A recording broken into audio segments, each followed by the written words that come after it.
मुझे ओपीडी में पेशेंट्स बहुत बार पूछते हैं कि सर आप इतनी रोबोटिक सर्जरीज करते हैं तो हमको हर्निया जो कि कॉमनली एक बीमारी होती है सर उसमें रोबोटिक सर्जरी और एक चीरे मार की सर्जरी या minimal access laparoscopic surgery sir तीनों में अंतर तो बताइए कि तीनों में किसके क्या फ़ायदे और क्या नुकसान है।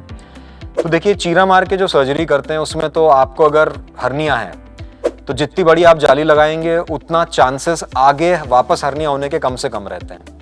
और जब भी किसी व्यक्ति को चीरा लगता है तो एक जख्म बड़ा सा बनता है। अब जितना बड़ा चीरा उतनी बड़ी जाली, तो अगर आप चीरे मार के ऑपरेशन करते हैं तो रिकवरी काफ़ी स्लो हो जाती है और 2 से 4 दिन आपको अस्पताल में भी रहना पड़ता है और बाद में आपको वुंड इन्फेक्शन का थोड़ा चांस बनता है क्योंकि लंबा सा चीरा होता है।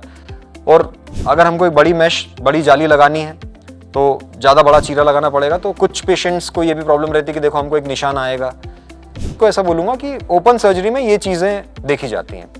दूसरी बात ये लेप्रोस्कोपिक सर्जरी हो गई। लेप्रोस्कोपिक सर्जरी में भी एक अच्छी पद्धति होती है पर विजन जो रोबोटिक में आता है वो लेप्रोस्कोपिक सर्जरी में नहीं आ सकता। जो इंस्ट्रूमेंट्स लेप्रोस्कोपिक इंस्ट्रूमेंट कर सकते हैं, रोबोट के इंस्ट्रूमेंट तो इससे बहुत ज़्यादा एडवांस चीज़ें होती हैं। इसमें इंस्ट्रूमेंट हर जगह हर एंगल पे जा सकता है और इसीलिए लेप्रोस्कोपिक सर्जरी और रोबोटिक सर्जरी में यह अंतर माना जाएगा कि अगर सर्जरी में ईज आपको देखना है, ईजी बना दे वो सर्जरी को सर्जन के लिए और वो फायदा पेशेंट को मिल जाए दर्द राहत के रूप में या ब्लीडिंग के रूप में कि ब्लीडिंग ना हो, तो ये सब चीज़ें रोबोटिक सर्जरी में देखा जाता है। और जहाँ तक बात रही जाली कितनी बड़ी लगाना है, तो जितना ज़्यादा अच्छा डिसेक्शन होगा उतनी अच्छी जाली लगाने में मददगार रहेगा। तो रोबोटिक सर्जरी में हम लोग क्योंकि ज़्यादा अच्छा डिसेक्शन कर पाते हैं क्योंकि विजन बहुत इंप्रूव हो जाता है, तो इसमें ज़्यादा बड़ी जाली भी लगा सकते हैं। लेप्रोस्कोपिक सर्जरी में भी लगा सकते हैं लेकिन रोबोटिक सर्जरी में थोड़ा सा काफ़ी ज़्यादा ईजी हो जाता है। तो ये इन तीनों सर्जरी के फ़ायदे और इन तीनों सर्जरी में चीज़ें देखी जाती हैं।